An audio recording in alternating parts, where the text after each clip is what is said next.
Prije nego što pođemo sa klipom, zamolio bih vas da lajkujete klip te da se pretplatite na kanal, pa da krenemo. Ovdje vidimo neku ženu kako sjedi, ali vidimo i misterioznog čovjeka.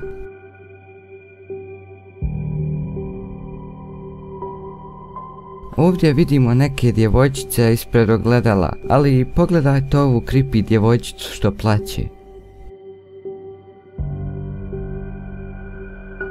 Razbijeno staklo autobusa ili šta je već ovo, ali pogledajte ovaj odraz u staklu.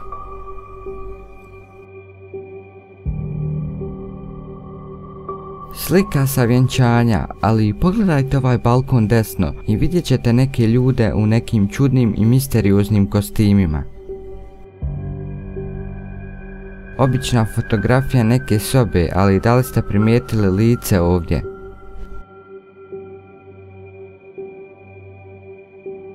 Ovdje ste vjerovatno odmah uočili ovo jezivo lice iza vrata.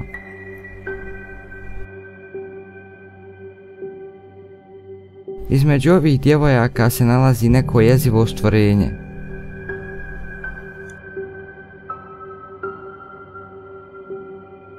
Opet slika nekih djevojaka, ali pogledajte odraz u staklu iza njih.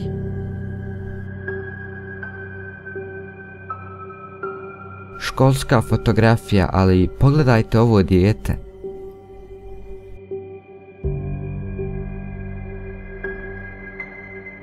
Imamo duha na ovoj fotografiji.